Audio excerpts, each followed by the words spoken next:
Hello বন্ধু, শাহরুখান blog সবাইকে স্বাগত। আজকে একটা সাউথ ইন্ডিয়ান রেসিপি এনেছি। আমি চালটা 4 ঘন্টা মতো ভিজিয়ে রেখেছিলাম, আতপ চাল। ভালো করে ধুয়ে নিয়েছি, নিয়ে মিক্সিতে দিয়ে দিলাম।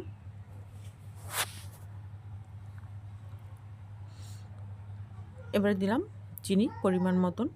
আপনারা যতটা চাল নেবেন সেই অনুযায়ী মেজারমেন্ট করবেন সমস্ত উপকরণ। আর দিলাম অল্প জল, বেশি জল দিলে কিন্তু বড্ড পাতলা হয়ে যাবে। এবার দিলাম ভাত, দিয়ে ভালো করে পেস্ট করে নিলাম। দেখুন পেস্টটা কিন্তু এইরকমই হবে। ভালো করে ফেটিয়ে নিলাম, দেখুন এইরকমই হবে।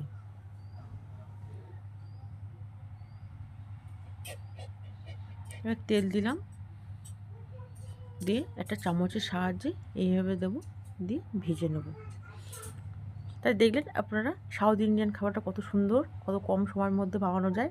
এই রেসিপিটা যদি আপনাদের ভালো লেগে থাকে তাহলে লাইক, শেয়ার, সাবস্ক্রাইব ও কমেন্ট করার অনুরোধ রইল। আর যারা ফেসবুক দেখছেন তার পেজটি ফলো করে পাশে থাকার অনুরোধ রইল। উপর দিয়ে একটু তেল এইভাবে ছিটিয়ে দেবো, দিয়ে দেখবেন কি সুন্দর ফুলে উঠছে।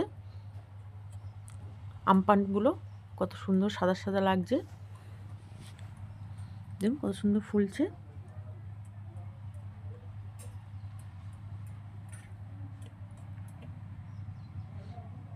এবং প্রত্যেকটা আমপান খুব সুন্দর ফুলেছে।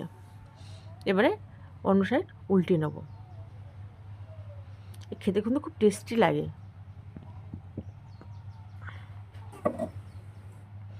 ভাজা হয়ে গেছে, তুলে নেব। আবারও দেব লিকুইডগুলো চামচের সাহায্যে।